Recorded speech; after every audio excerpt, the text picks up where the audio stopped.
Bruce Lerman. First, though, our national broadcaster and racism and bias, and it's not all just about Kamal. The ABC likes to smear others as racist. On border protection, it portrays mainstream voters as racist, fearful of refugees. And in Alice Springs, the ABC has smeared thousands of concerned citizens as white supremacists. But what about the ABC's own standards, its own accountability over racist smears dished out by its hosts?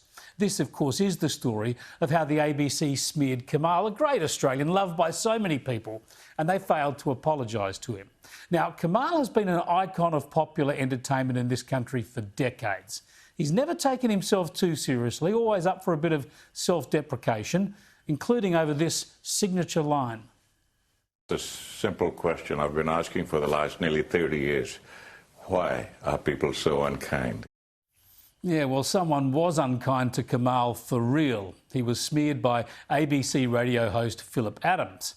It came when Adams tweeted last month about the late, great Sir Donald Bradman, labelling Bradlin a right-wing nutjob and a racist for not meeting Nelson Mandela on an Australian visit in 2000. Bradman, by the way, back then was 92 and within 5 months of his death. But anyway, Kamal responded on Twitter asking why Adams thought Bradman refused to meet Mandela and recounted how Bradman had welcomed him to his home every year across more than a decade before his death, as well as corresponding with him. The reply from Adams? Clearly, he told Kamal, Bradman made you an honorary white. When Kamal called out this racial disparaging, Adams didn't apologise, he just blocked Kamal on Twitter, leading to this exchange in Senate estimates last week. Have you reviewed those tweets of an ABC employee and their effect in the world? Yes, we have. That was certainly unfortunate. My understanding is Mr Adams has written to Kamal apologising for that. Privately? Privately, written to him apologising for that. And look, yes, we have investigated. But as the Australian's Sophie Ellsworth revealed, that was not correct. There had been no apology.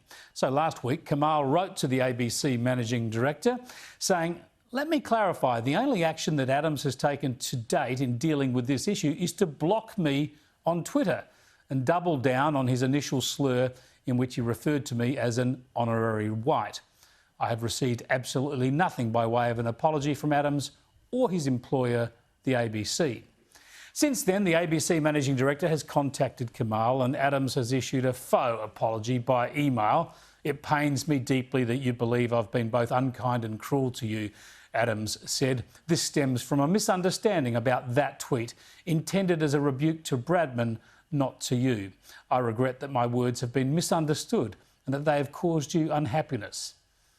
Is that a sincere apology or weasel words and gaslighting?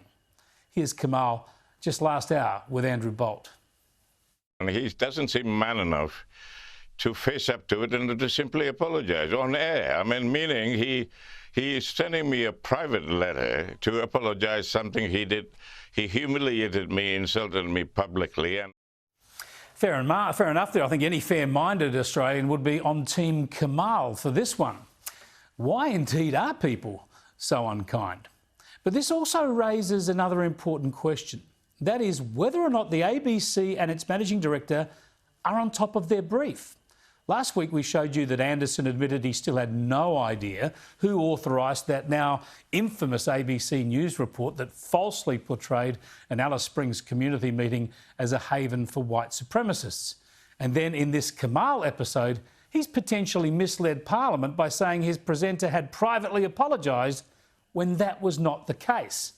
So the team feeding information to the Managing Director, David Anderson, at Senate estimates are either not providing him with full and accurate information or they're setting him up to fail.